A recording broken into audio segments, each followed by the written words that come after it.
Boa noite a todos. Vamos dar, então, início. Para nós estamos muito honrados de ter você aqui conosco. Saboreamos bastante seu conhecimento, sua sabedoria pelos livros que você publica, pelas seus ensinamentos, pela vasta rede social aí que você divulga o conhecimento. Então, nós temos orgulho, muito orgulho de ter pessoas assim, formadores de opinião como você.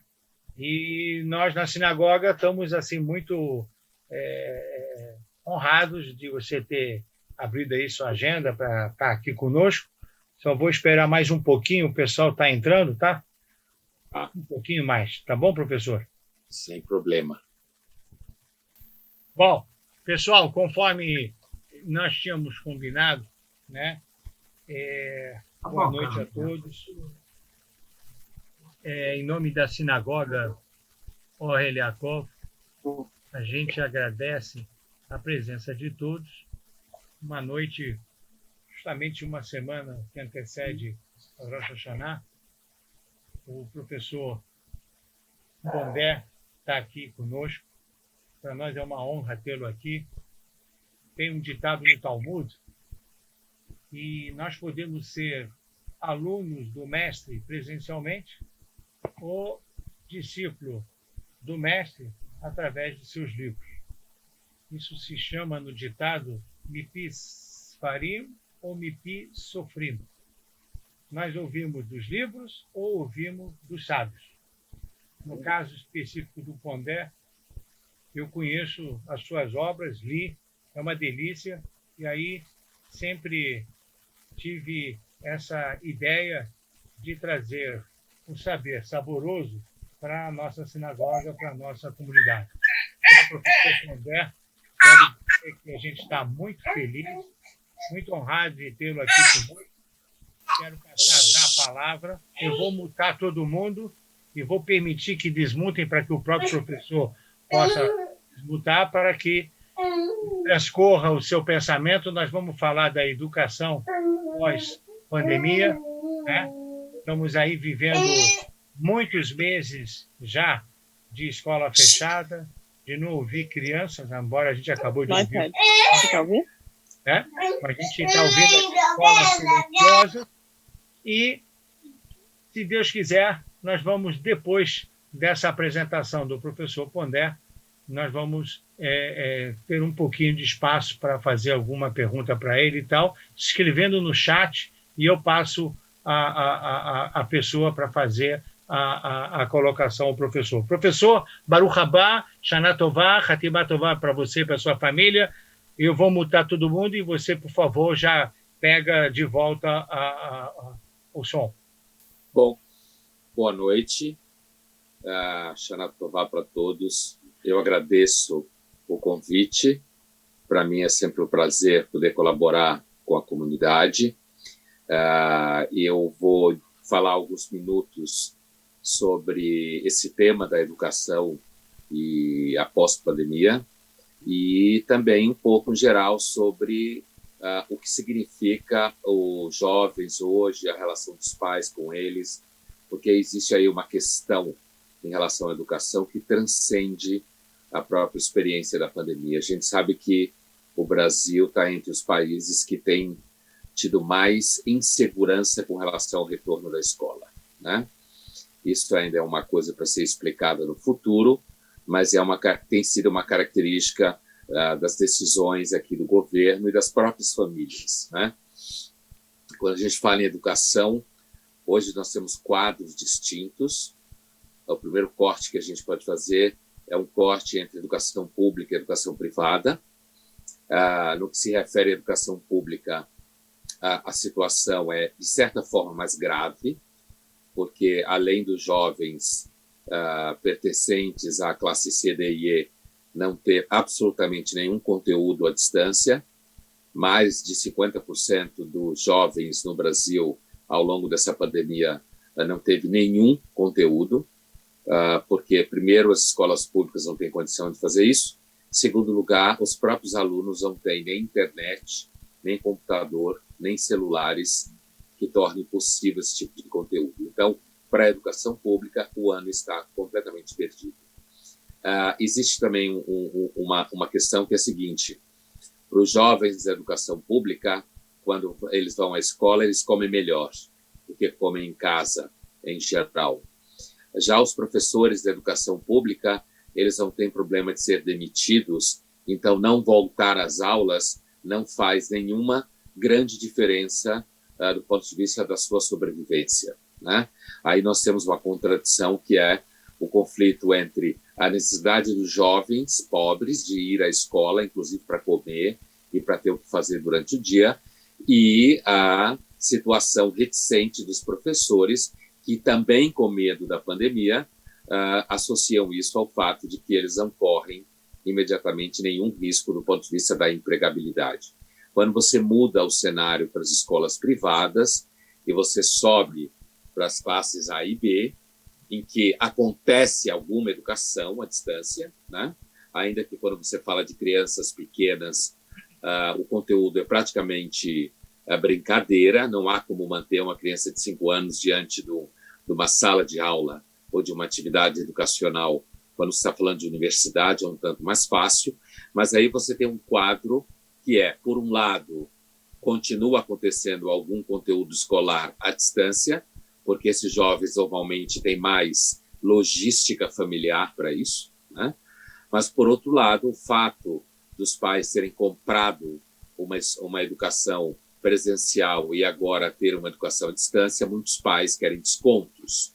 E, na medida que eles querem descontos, a escola, que trabalha numa margem de lucro muito estreita, de sobrevivência muito estreita, à medida que eles vão sendo pressionados pelos pais, eles são obrigados a cortar salários e, em muitos casos, simplesmente demitir os professores, né? Então, fora o fato que os professores de escola privada, eles correm risco de empregabilidade, coisa que os professores de escola pública não correm, né?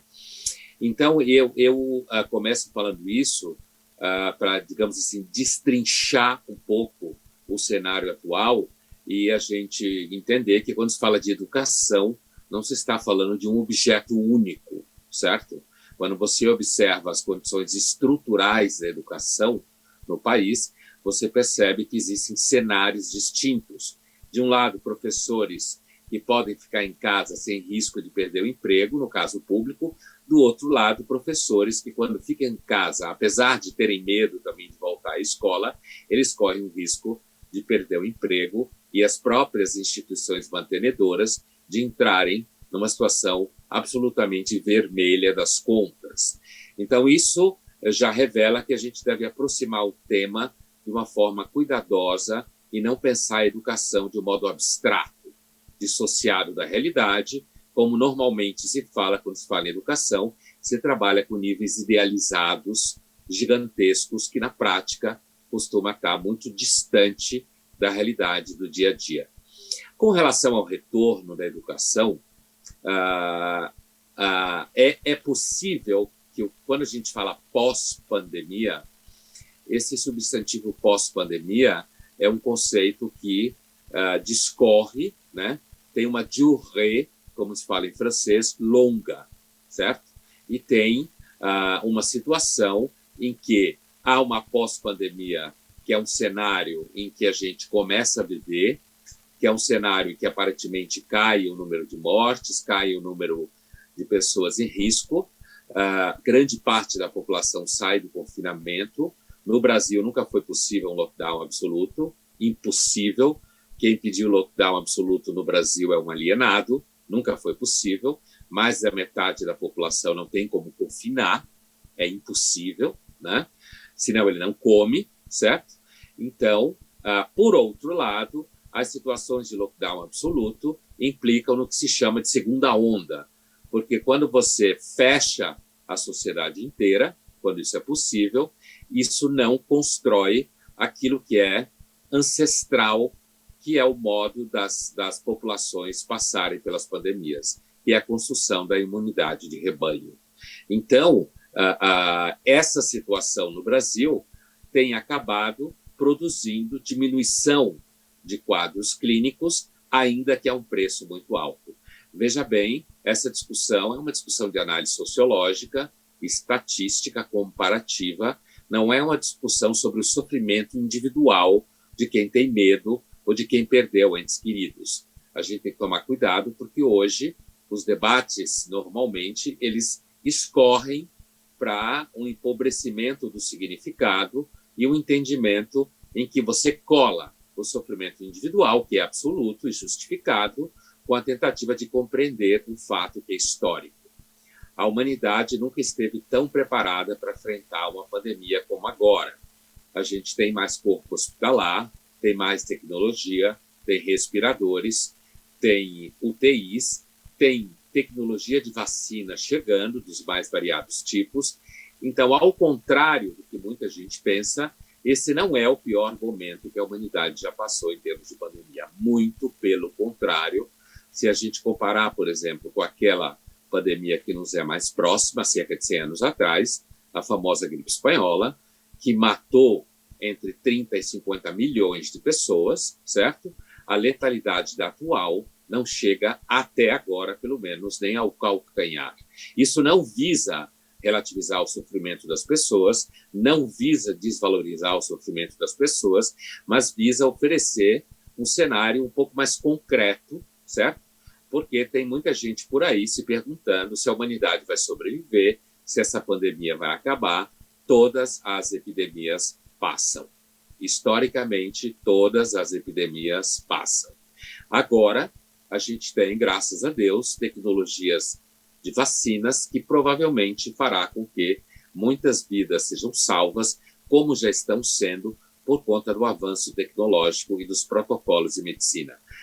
Quando eu falo isso, a minha intenção é combater um pouco aquele sentimento que muita gente tem hoje de que como fosse a primeira vez que a humanidade passa por isso, ou como se esta pandemia fosse a pior que a humanidade conheceu, o que é um fato absurdamente falso quando você conhece a história das pandemias.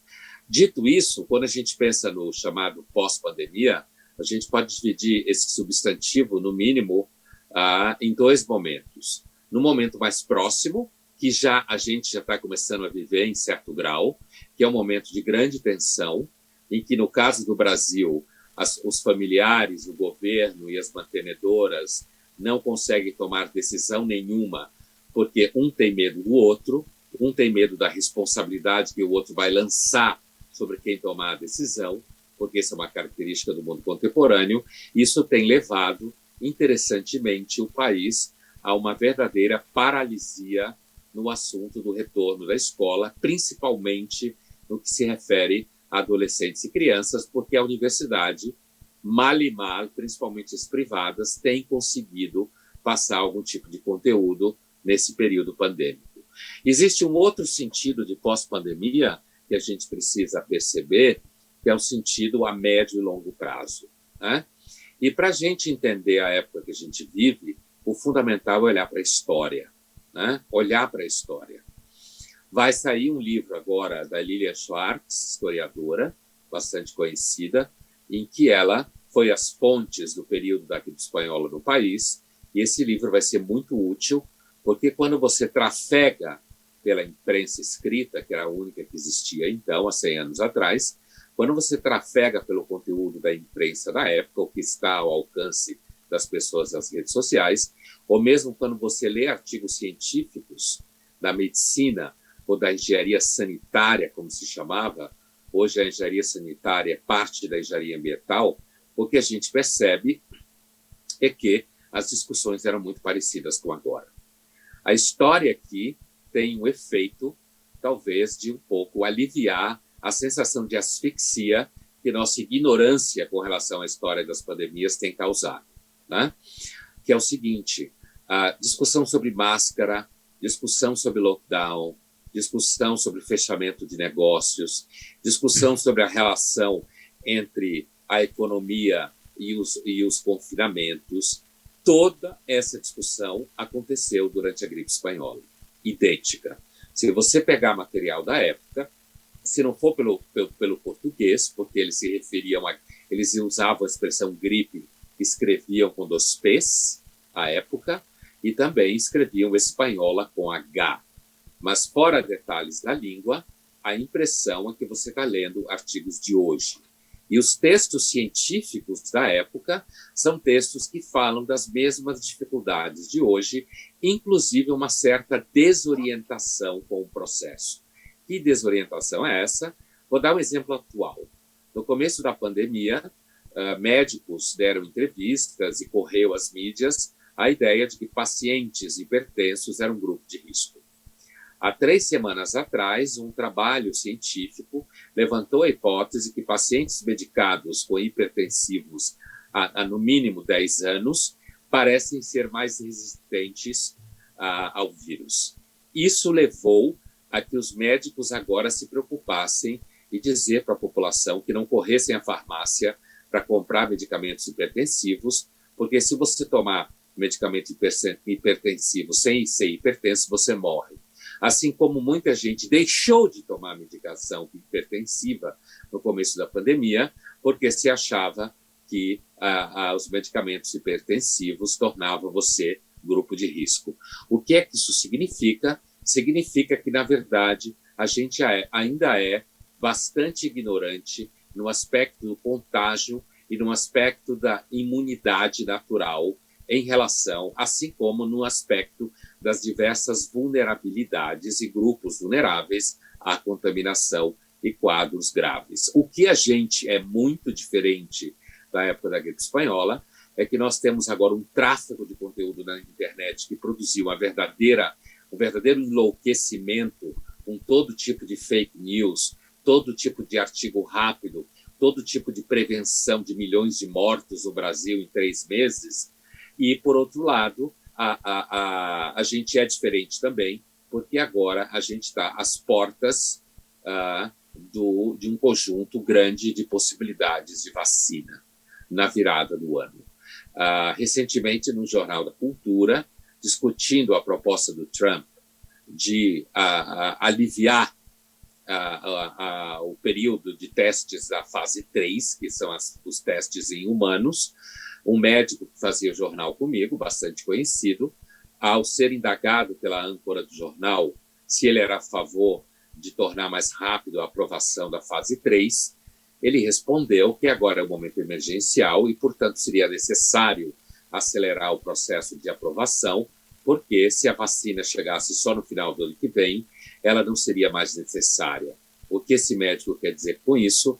O fato que até o final do ano que vem, a pandemia já teria matado todo mundo que ela mataria e a maior parte da população já teria construído uma razoável imunidade natural, como sempre construiu desde a pré-história.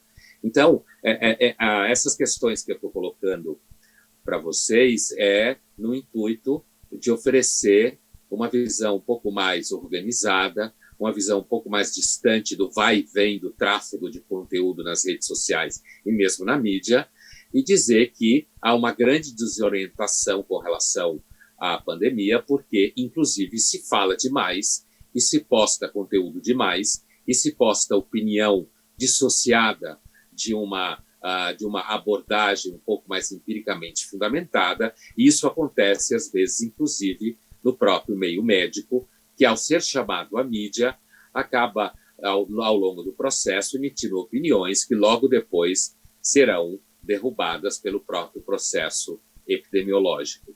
Quando a gente vê a semelhança dos textos em imprensa, a semelhança do comportamento dos políticos, também tinha negacionismo no período da espanhola, como tem agora.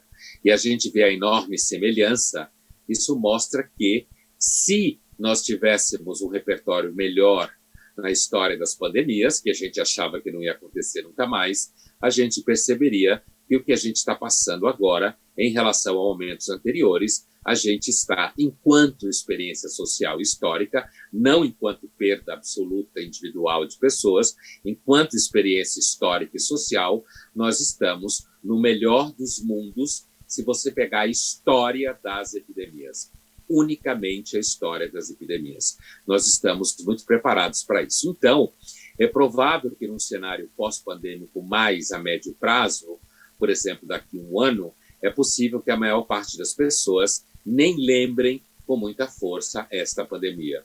Em cerca de 5, 10 anos, provavelmente quase ninguém vai lembrar da pandemia.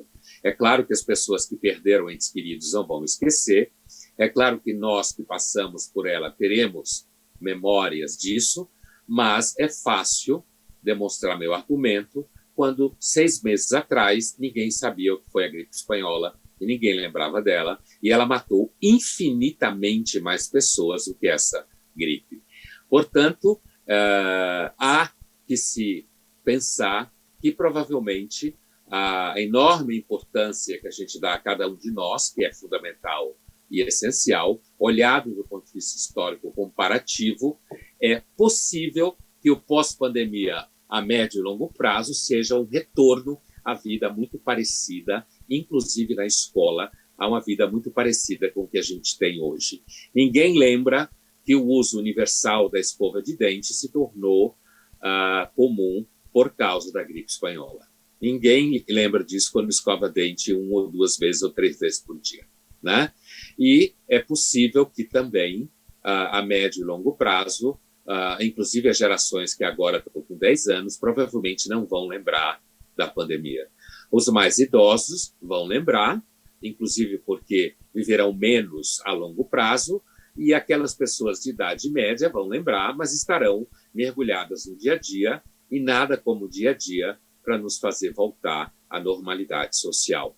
No caso específico da educação, é possível que nos estratos mais altos da sociedade a educação assimile ambientes mais híbridos e assimile ambientes mais digitais. Eu vou dar um exemplo concreto do meu laboratório de política, comportamento e mídia da PUC São Paulo. Quando começou o confinamento, nós transferimos todas as nossas atividades. A forma de encontrar nas redes sociais é procurar por Labo, L-A-B-O. Tem, inclusive, um grupo de estudos de judaísmo, já há bastante tempo, né? Que um dos coordenadores é o Rabino Ruben da CIP, junto com uma das nossas colegas. O Labo, ele foi completamente online, obviamente, né? E é um espaço onde você tem pessoas que já são pessoas normalmente no mínimo de graduação, se não de mestrado, doutorado ou pós-doutorado, e nós fomos inteiramente para o ambiente online. Resultado, nós temos hoje pesquisadores que acompanham o nosso trabalho e participam dele no país inteiro. Isso significa o quê? Inclusive brasileiros fora do país. Isso significa o quê? Que quando acabar o confinamento, a gente não vai poder abandonar o ambiente online totalmente.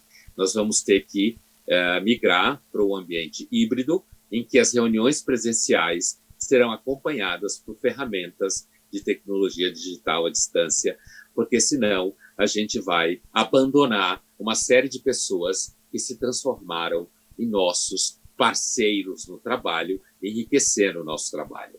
Esse é um exemplo concreto que a gente tem vivido na PUC, mas não é um exemplo único, eu estou dando ele porque esse é o exemplo que a gente está vivendo diariamente. Significa que a tendência ao ambiente híbrido é diretamente proporcional ao engajamento de pessoas fisicamente distantes do lugar onde a educação acontece. A migração para o ambiente híbrido se dá ou por demandas objetivas dos integrantes, por estarem à distância, ou por demandas econômicas, por exemplo, no plano dos negócios e das empresas que têm uma população alta de jovens no seu quadro de colaboradores e que percebem que o trabalho à distância pode ser economicamente mais viável e isso não fere a produtividade. É claro que o formato do trabalho à distância, home office, confunde o home com o office e é um ambiente de estresse para as pessoas que assim praticam, principalmente atualmente que as crianças estão à volta, principalmente no caso das mulheres que têm sofrido maior impacto com a presença das crianças em casa. Agora, aqueles que continuarem em home office, a gente sabe, por exemplo, que pessoas que trabalham em home office, isso já existe há muito tempo, normalmente são pessoas que não têm filhos, são muito jovens, se tem filhos é um só, e tem escola para a criança ir, ou são casados, mas com um filho só, ou são solteiros, inclusive porque são de idade jovem, e a gente sabe que os jovens hoje em dia adiam a decisão de ter filhos, adiam a decisão de casar, isso no ambiente secularizado.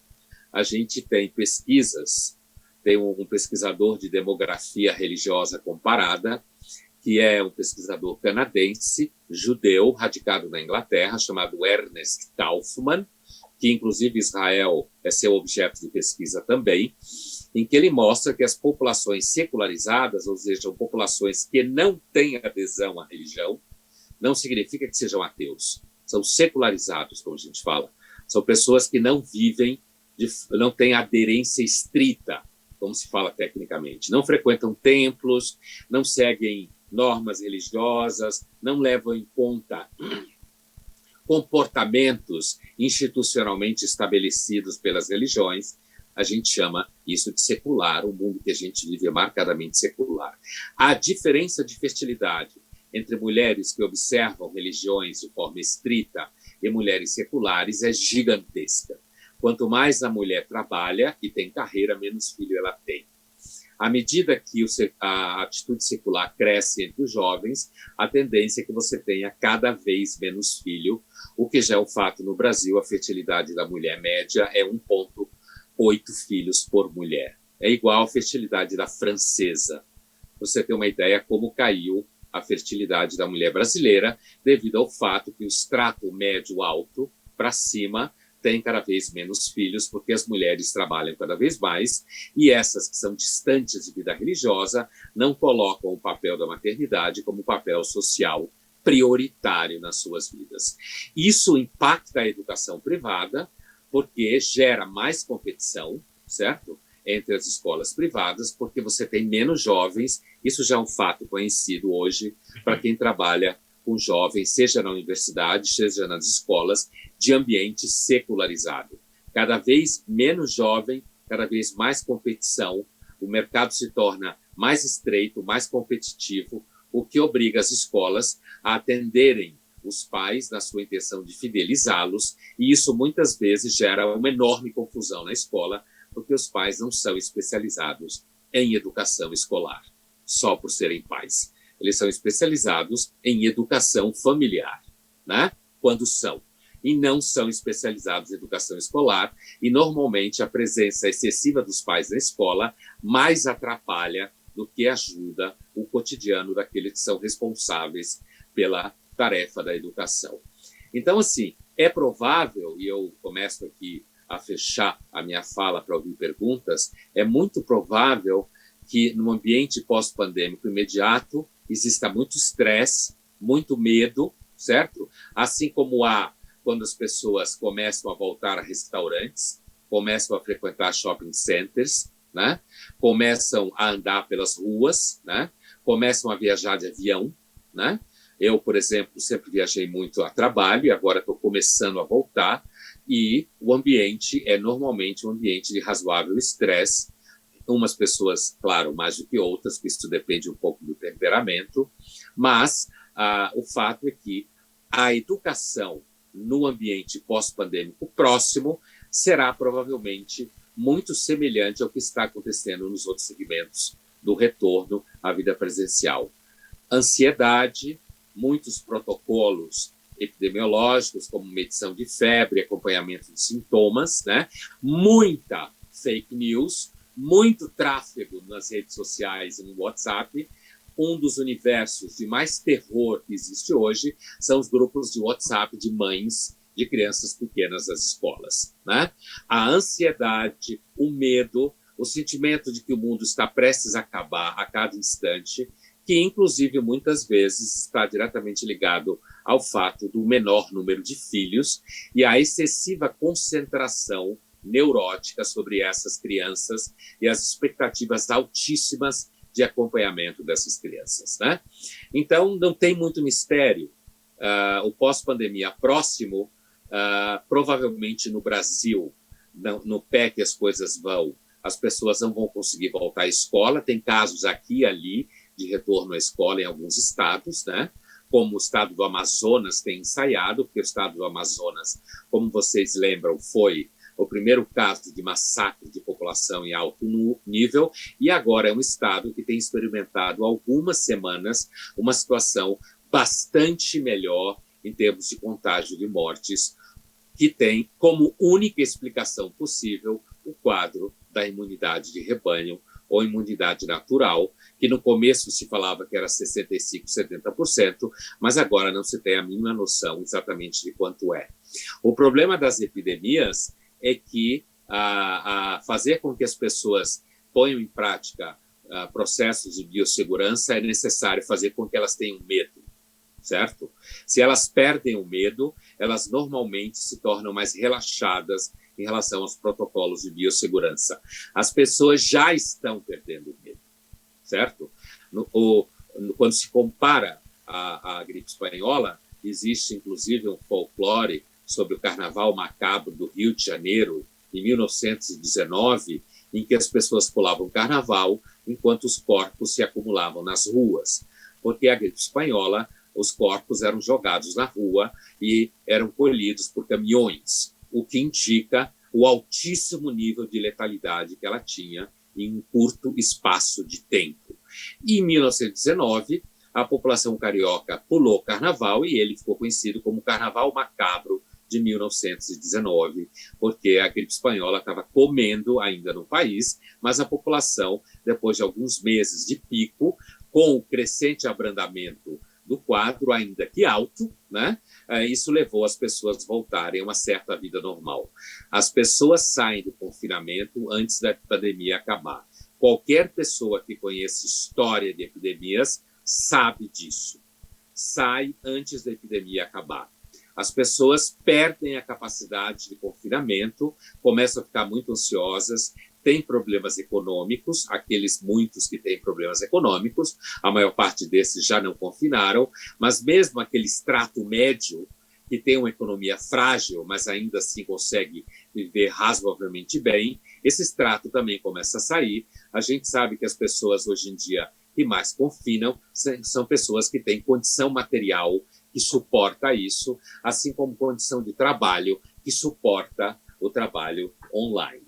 E isso atinge principalmente os mais jovens.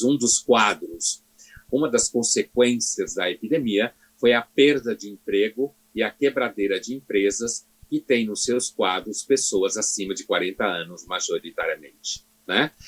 A gente sabe que o uso de tecnologia remota, o uso de home office, logo será um novo índice de desigualdade social no mundo, inclusive no Brasil. Porque trabalhar com home office significa boa internet, bom computador, bom celular, bom iPad, boa condição física dentro de casa, bom espaço e alta formação para que o seu trabalho possa se dar em ambiente digital. Então, assim, eu vou fechar aqui para a gente ter um tempo para responder perguntas. Se não tiver perguntas, a gente continua a conversar, não tem nenhum problema. Obrigado. Nós que agradecemos, professor. Então, como a gente avisou no início, aquele que gostar de fazer uma pergunta, né, já coloca aqui no chat, e aí eu vou chamando essa pessoa para que a gente fique mais organizado, né, nessa conversa, nessa troca de ideias com o professor Pondé. Débora, por favor, você já pediu aqui a palavra e te passo a palavra para fazer a sua pergunta.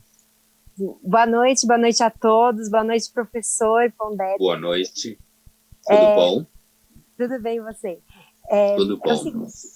Eu queria saber, assim, para mim o que mais me preocupa, mais do que a pandemia, é como o meu medo das meia dúzia de pessoas que estão tomando as decisões de gostarem desse controle que eles estão tendo da população, né?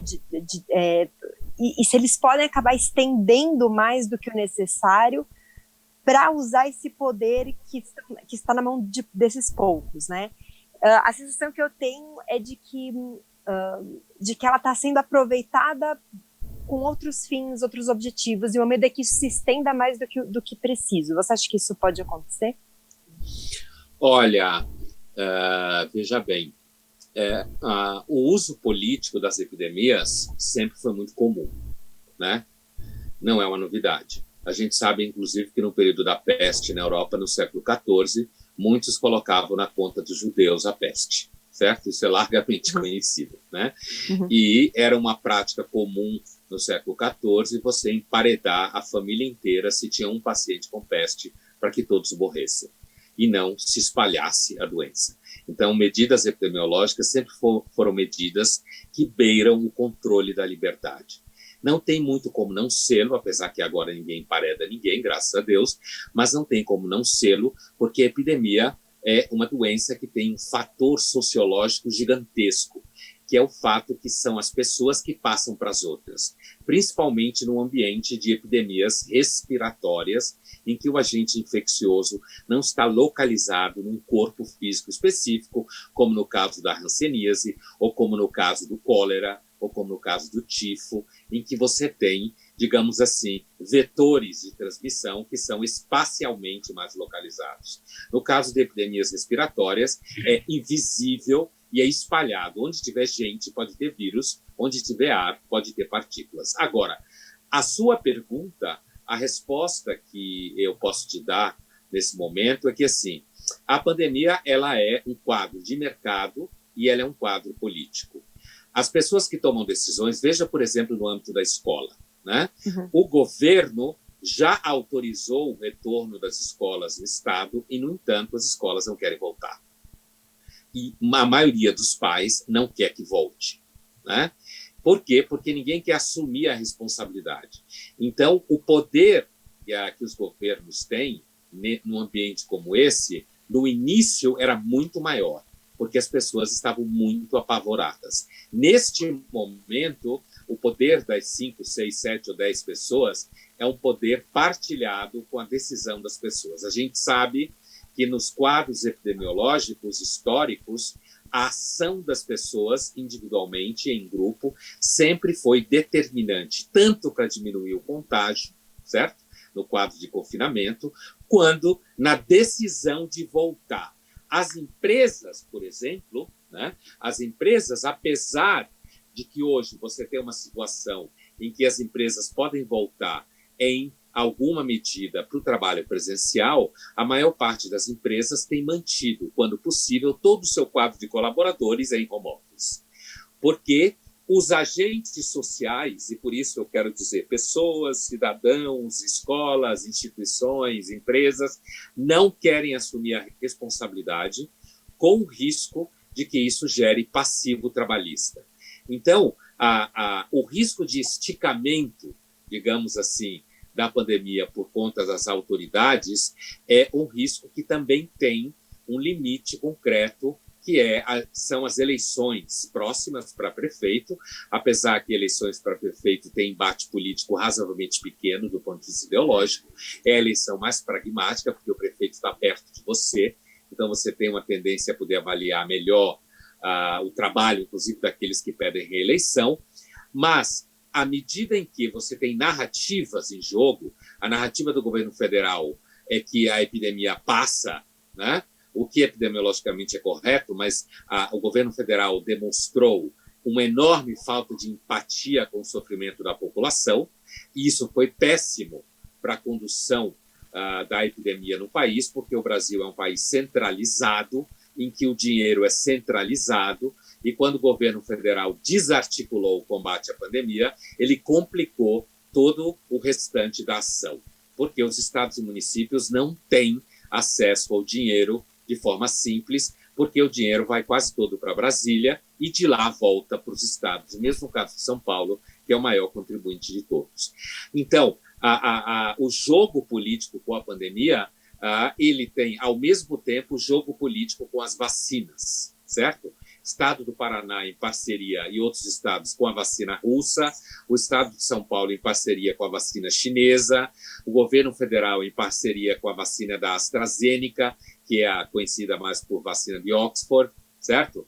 Então, o quadro político ele também tende a ficar fragmentado.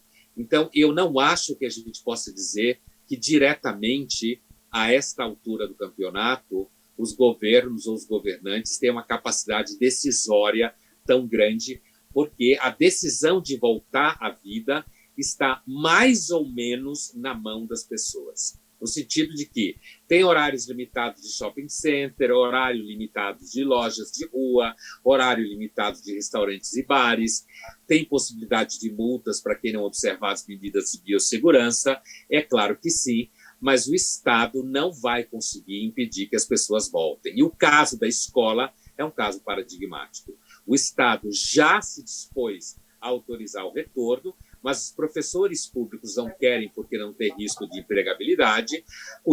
Mesmo os pais das crianças pobres têm medo de contágio, e no extrato mais alto da sociedade, e que é onde tem mais pessoas apavoradas, estatisticamente, não querem correr o risco e acham que a essa altura não vale a pena voltar, e os filhos estão tendo algum conteúdo à distância. Então, eu acho que o poder sobre a pandemia, que o governo teve mais, o governo do Estado, por exemplo, do município, teve mais, porque o governo federal não investiu na ideia de confinamento de forma nenhuma. Ainda nos governos estaduais e municipais, eles não têm mais esse controle. Agora, que a pandemia é uma commodity, sem dúvida nenhuma é. Ela é uma commodity de mercado, a gente vê agora na competição das vacinas, certo? Ela é uma commodity das farmacêuticas, muitas delas envolvidas na produção de vacinas. Ela é uma commodity política na corrida eleitoral. Ela é uma commodity de narrativas entre os próprios epidemiologistas e médicos infectologistas. Então, a epidemia é um mercado. Daniela Friedman, por favor, sua pergunta. Oi. Boa noite, oi, Luiz. Pondé, Boa um noite. prazer. Rabino, obrigada pela oportunidade. Boa noite a todo mundo. Eu sou professora também, sou psicopedagoga e trabalho muito com a inclusão, com educação especial. E você falou muito sobre os professores e sobre a educação privada e a educação pública. Gostaria de saber a sua opinião pós-pandemia em relação a essas crianças que a gente tenta o tempo todo, as crianças especiais, inserir na comunidade, na sociedade. Como a sua opinião sobre isso? Olha, especificamente no quadro dessas crianças, principalmente quando você fala de crianças mais novas, uma das necessidades que a população em geral tem, que as escolas também terão e tem, é a necessidade de parceria com os próprios alunos, né? Esse é um dos problemas da escola de crianças pequenas, em geral, mesmo não chegando nas escolas que dependem de políticas inclusivas. Crianças que dependem de políticas inclusivas. Porque crianças estão entre as populações que mais manipulam material biológico, no sentido de que levam trás, que é uma das razões que levam as escolas e os pais ao pânico das crianças voltarem à escola. Porque as crianças mexem em areia, mexem nos colegas, brigam, se abraçam, brincam o tempo todo, e, nesse sentido, é que os epidemiologistas falam que as crianças são agentes importantes na condução de material biológico infectado. Quando você fala de crianças mais velhas e que têm melhor cognição, a possibilidade de parceria com a escola na condução das medidas de biossegurança é maior. Quando você fala de crianças menores e quando você fala de crianças que tenham algum tipo de maior dificuldade no entendimento cognitivo da realidade à sua volta, a dificuldade de parceria nas medidas de biossegurança tende a ser maior. Então, no momento imediato, quando eu digo momento imediato, é se as escolas, algumas voltarem até o final do ano, ou se algumas retomarem o presencial em fevereiro, enquanto as vacinas estiverem ainda se estabelecendo, é possível que haja mais dificuldade e as escolas sejam mais resistentes ou reticentes, talvez não resistentes, mas reticentes a acolher crianças que precisem de mais acompanhamento cognitivo, no sentido de serem parceiras das medidas de biossegurança dentro do ambiente escolar. Agora, uma vez que a vacinação for se tornando, e uma vez que as pessoas não... Aqui no Brasil o movimento é muito pequeno em relação ao americano, o movimento antivacinista, que é tipo de classe média alta, certo? E não de classe social mais vulnerável, é uma moda de classe média alta, mas à medida que as pessoas forem se vacinando, então essas crianças poderão voltar à atividade escolar de forma menos estressante. Agora, é claro que, uma vez que essas crianças sejam acompanhadas de pessoas que possam fazer o trabalho cognitivo que elas não possam fazer plenamente, então elas podem retornar à escola. Na verdade, me parece que a caracterização geral do retorno à escola é uma métrica de maior estresse ou menor estresse com relação às crianças que podem exercer parceria cognitiva nas medidas de biossegurança. Obrigada, porque agora eu tenho contato com os pais e eles estão muito sobrecarregados, então eles também estão nesse paradoxo, entendeu? Se mando para a escola ou, como eles falam, enlouqueço dentro de casa com todas as limitações dessas crianças. Entendeu? Então, é por isso que o Brasil, interessante, é um dos países que está mais reticente em relação às escolas. Né? É um país que não confinou universalmente, é um país que investiu, ainda que silenciosamente, em algum alto grau na imunidade de rebanho, que o Brasil investiu, ainda que não oficialmente, certo? Mas em relação às escolas, o Brasil tem sido muito reticente. Na escola pública, os professores têm sido muito reticentes, porque, inclusive, não tem ameaça de emprego.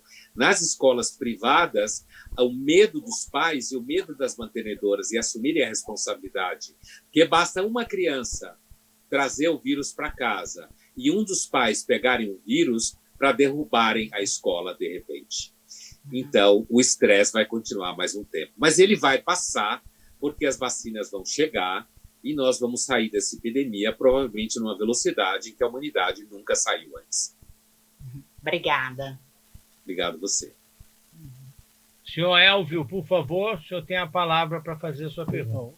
Obrigado, Rabinho. Professor Pondé, uma pergunta. No começo, antes da pandemia, existia uma colocação de lisura entre parceria entre o governador Dória e o presidente Bolsonaro. E à medida que o tempo foi passando, foi havendo uma dicotomia de ideias e eles passaram a ser, desculpa a palavra, como cão e gato, que o que era parceiro virou um inimigo do outro. E fora o fato de o Ministério da Saúde começar com o Dr. Mandetta, depois o Dr. Nelson, e o Ministério da Saúde acabou perdendo o controle de como controlar cientificamente a situação que até hoje não está controlada. Como é que você vê politicamente a situação do presidente e o Estado de São Paulo sendo um dos estados financeiros mais fortes do Brasil, governador anti-presidente, presidente anti-governador? Como é que fica isso para nós paulistas? Olha, o desentendimento entre parceiros políticos é uma constante na história da democracia. Isso sempre aconteceu. Não precisa de pandemia para aliados numa eleição virarem não aliados ao longo do governo. A gente sabe que a parceria entre Dória e Bolsonaro foi uma parceria pontual no sentido de enfrentar o risco do PT ser reeleito do ponto de vista daqueles que votaram no Bolsonaro para barrar o PT. Né? Então, assim, não há nada de estranho que parceiros políticos durante a eleição virem adversários, assim como não há nada de estranho que, num possível cenário futuro, o governador de São Paulo voltasse a se aliar ao Bolsonaro diante de cenários de segundo turno que a gente possa ver. Quer dizer, a pandemia, como se fala em filosofia, foi uma causa ocasional dentro de um possível rompimento que aconteceria entre Dória e Bolsonaro, na medida que Dória é fortemente o candidato à presidência da República em 22. Inclusive porque ele é presidente do estado mais rico da federação e que, portanto, sempre tem uma possibilidade de eleger presidentes ou alguns cargos importantes no Poder Executivo Federal. Então, assim, portanto, a briga entre os dois está no quadro político esperado, assim como possível reatamento, né, a depender do cenário político de segundo turnos, e era inevitável que o Dória entrasse em conflito com o Bolsonaro, porque o Bolsonaro iria tentar provavelmente tentará uma reeleição, e o Dória, todo mundo sabia que o Dória foi prefeito, logo pulou para governador, quase não ganhou a eleição, justamente porque abandonou a prefeitura em São Paulo, e é um forte candidato à presidência da República, e, portanto, ele não poderia ficar aliado do Bolsonaro e na long run, como a gente fala, a longo prazo, dentro dos 4 anos do governo Bolsonaro. A pandemia ofereceu um cenário ideal para o Dória, que foi fazer com que ele se identificasse com medidas científicas. Veja que, ao longo de todas as manifestações e as falas públicas do Dória, ele sempre diz com a palavra a ciência, certo? Quando ele diz com a palavra ciência, ele quer dizer eu estou com a ciência. Quando ele trata bem a imprensa, ele está dizendo, olha, eu não sou o Bolsonaro, eu trato bem a imprensa. Eu não sou o Bolsonaro, eu não sou um terraplanista, alguém que nega o caráter científico da epidemia e, portanto, eu escuto os cientistas. Então, a pandemia foi o cenário ideal para que o Dória rompesse com o Bolsonaro dentro do seu projeto político, tendo uma causa bastante justificável do ponto de vista do enfrentamento da pandemia dentro de procedimentos epidemiológicos minimamente cuidadosos. Então, assim, eu vejo a divisão entre os dois como algo absolutamente normal na disputa política. Isso não é opinião, isso é um fato histórico quando se observa os aliados aqui e não aliados ali. Agora, do ponto de vista financeiro, São Paulo sempre viveu, já foi objeto de debates políticos, numa situação em que ele produz quase metade do produto interno bruto e, no entanto, quase tudo isso vai para Brasília. Todo o sistema tributário brasileiro, fora o seu caos geral, é construído em cima da ideia de que Brasília distribui a arrecadação dos estados, inclusive, e grande parte dessa arrecadação vem de estados mais ricos, entre eles o estado de São Paulo. Então, a vida política enquanto tal, se você olhar ela num cenário um pouco mais longo no país, ela tem assimilado a pandemia como todas as outras pandemias aconteceram, como em muitos países do mundo também estão acontecendo, e também a vida política se mantém na sua normalidade de acordos e desacordos na proporção direta dos interesses eleitorais de cada agente político. Obrigado. E passo aí para a Débora, por favor. Ai, desculpa fazer mais uma, mas eu queria muito perguntar isso. Qual que é a sua opinião sobre o impacto desse ano nas crianças? Vai ter mais criança com toque no futuro? Vai deixar alguma consequência de longo prazo ou não? Elas vão ficar mais resilientes? Ou vai ter um buraco no conteúdo que vai aparecer só daqui a alguns anos? Qual que é a sua opinião sobre o futuro das crianças por conta de tudo isso que está acontecendo? Olhe, as crianças, quando você olha para, por exemplo, a gripe espanhola, as crianças sobreviveram, aquelas que sobreviveram muito bem. É provável que as crianças necessariamente não carreguem nenhum grande dano para o resto das suas vidas, tá? Se eu pensar de forma psicanalítica, e, portanto, eu pensar que os primeiros anos de vida são determinantes na estrutura futura, certo? Eu até posso imaginar que pais estressados, casamentos que se desmancham, né? Problemas econômicos podem ter aumentado o estresse no dia a dia.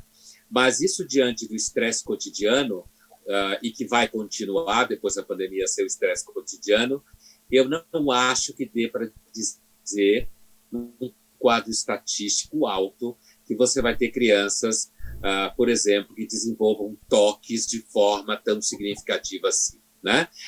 Inclusive porque muitas dessas crianças elas vão possivelmente esquecer completamente o que elas viveram. Do ponto de vista cognitivo-comportamental, que está fixado mais na capacidade consciente e cognitiva das pessoas, é mais possível ainda que as crianças sigam seu curso de normalização à medida que elas crescerem. Então, eu acho que o nosso grande medo agora, parte dele, é o fato que nós somos uma geração, eu me refiro a todas as pessoas que estão vivas agora e adultas, nós somos uma geração que tem muito medo. Eu recomendo a vocês para aqueles que se interessarem, a leitura de um sociólogo húngaro inglês chamado Frank Furedi, tá? Infelizmente não tem tradução em português, mas quem lê inglês é um sociólogo inglês, né? Mas é húngaro de nascimento, chamado Frank Furedi. Eu recomendo especialmente o livro dele, em inglês chama-se How Fear Works, Como o Medo Funciona, o Medo no século XXI, né? É um livro que mostra muito bem como a gente tem cultivado, principalmente os pais, uma ideia de que as crianças são seres especialmente vulneráveis, quando a gente sabe que as crianças sempre sobreviveram a ambientes bastante estressantes. Isso não significa que a gente não deve cuidar delas, não significa que a gente não deva se preocupar, mas é muito possível que alguns adultos apresentem distúrbios de comportamento mais diretamente ligados ao período da pandemia, ou adolescentes, do que crianças. E, na verdade, existem muitos adolescentes mais sofridos psicologicamente que estão gostando de ficar confinados, porque é justamente o mundo do lado de fora que mete medo neles, e se eles podem ficar em casa, eles têm uma bela justificativa científica para não ter que enfrentar o mundo que eles morrem de medo. Então, acho que não dá para dizer, numa régua direta, que essa pandemia vai deixar a geração absolutamente traumatizada. A gente tem que lembrar que crianças passaram pela Primeira Guerra, passaram pela gripe espanhola, passaram pela Segunda Guerra, aqueles que sobreviveram, é claro. É claro que a gente carrega certos traumas, mas a vida segue seu curso e as pessoas têm que se ocupar com a vida. Samuel e Daniela, por favor, a pergunta de vocês. Tem se falado muito ultimamente sobre evasão escolar, das crianças, dos jovens que vão desistir de frequentar a escola. Qual é a realidade disso? Como se combate isso? No momento da pandemia, a evasão escolar, no caso de crianças mais jovens, é alguma coisa que muitas vezes os próprios pais querem porque não querem pagar uma escola cara para ter, em troca, meia hora de conversa com a professora via iPad para uma criança que tem 5 anos. Então, a evasão escolar acontece na universidade, no curso de graduação, por exemplo, ou mesmo mestrado e doutorado, a evasão ainda é menor, porque são as jovens que são praticamente adultos e eles conseguem acompanhar e entender que não é o momento de abandonar a universidade, inclusive porque eles não terão muito o que fazer, certo? Agora, no âmbito das crianças menores, a evasão tem a bênção dos pais, na maior parte dos casos, apesar dos pais ficarem de saco cheio de ter que lidar com as crianças dentro das suas casas e ficarem sofrendo com isso.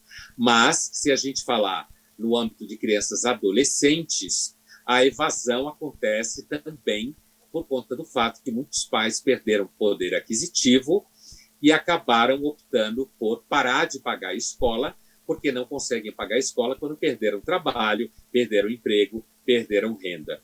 Então, é um fato. A epidemia, toda epidemia causa grandes transtornos sociais, né? Mas o importante de entender é que eles passam.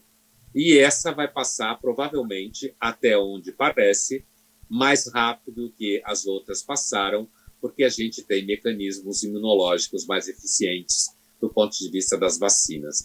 Então, nós somos a geração que deveríamos ter menos medo da pandemia se compararmos com a geração que viveu a gripe espanhola.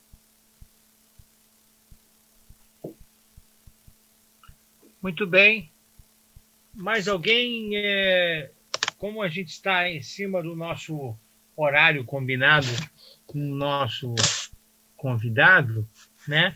Eu queria fazer uma pergunta, então, que possa ser essa pergunta de encerramento. Professor, nós, professores, fomos pegos de surpresa, entre aspas, né? Para saber lidar com a docência, né? À distância. Eu acho que o maior encanto do professor é o relacionamento com os seus alunos, né? É a afetividade que gera o conhecimento, a construção do conhecimento.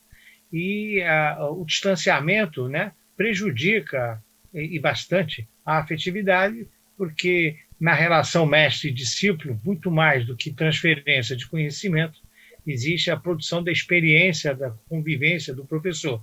Me lembro muito mais dos momentos que me marcaram com meus professores do que eles me ensinaram, né? Isso é uma marca que tenho dos mestres de Jerusalém, por exemplo. Então, como você vê, né, o comportamento dos professores, né? Reagiram bem, estão compensando bem, ou eles continuam preocupados única e exclusivamente com conteúdos? Olha, os professores do ensino privado, aqueles que continuam empregados, provavelmente estão trabalhando mais do que trabalhavam antes, né? Além do fato de terem que ter aprendido, como você bem falava, de surpresa, tecnologias remotas, né, de conteúdo, e continuam tendo que aprender agora, certo? Então, aqueles que estão empregados estão trabalhando mais do que trabalhavam antes, o que normalmente é uma contradição, porque muitos perderam parte do salário. Estão trabalhando mais, inclusive os próprios coordenadores de escola e de cursos nas universidades estão trabalhando mais. Agora, é claro que os alunos, como eu costumo dizer, porque eu ainda tenho 2 turmas de graduação, porque eu não tenho mais tempo de ter mais, apesar que eu gosto de aluno de graduação, os alunos estão encaretados no ensino à distância, né?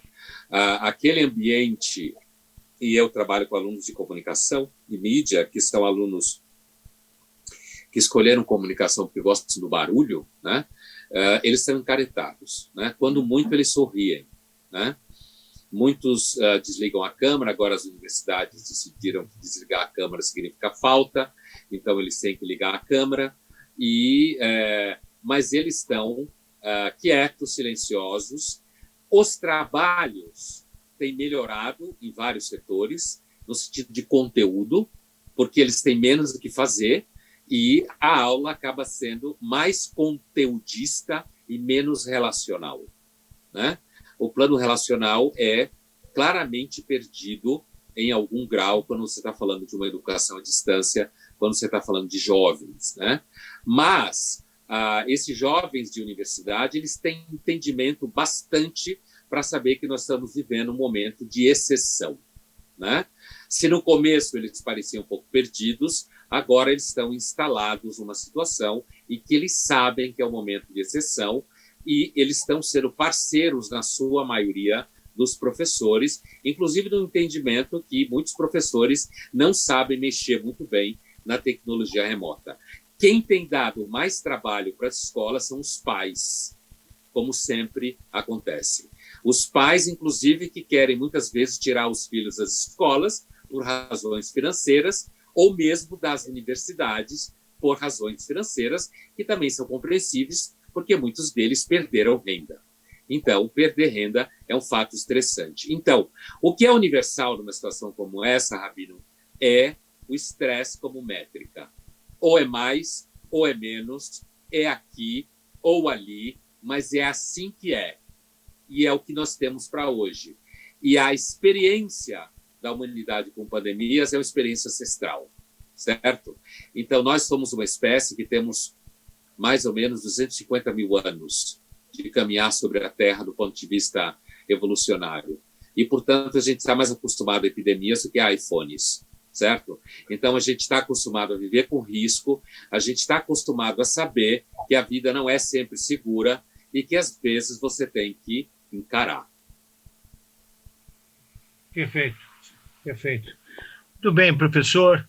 Então, quero, mais uma vez, em nome da Sinagoga Ohel Yaakov, na qual, viu, professor, a gente já deixa aqui um convite caloroso, de coração, para que a gente faça um próximo encontro presencial pós-pandemia, né? Pois não, obrigado.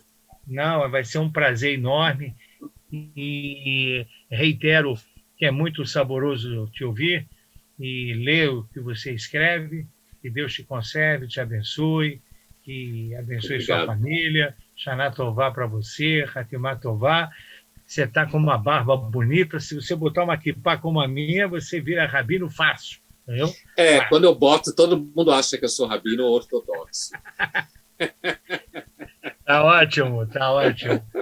Mas, olha, Shana Tová para você, para toda a sua família. E, pessoal, o senhor Roberto, o presidente da sinagoga, que esteve aqui e acompanhou na íntegra a sua fala, o senhor Isa, o vice, e todo o pessoal que está aqui. Então, eu quero agradecer a todos vocês e, se Deus quiser, nós vamos continuar para frente e vamos reencontrar o professor nas instalações da nossa sinagoga, que ele não conhece ainda e vai ter o prazer de conhecer, e a gente terá um enorme prazer de ouvi-lo presencialmente. Tá bom? Um beijo a todos. Muito obrigado. Ok? E a salva de palmas para ele. Obrigado. Boa noite. Obrigado, Rabino. Boa noite. Obrigado a todos. Boa noite, muito obrigado. Tchau, tchau. Obrigado. Tchau, tchau. Até a próxima. Tchau, tchau. Boa noite. Boa noite.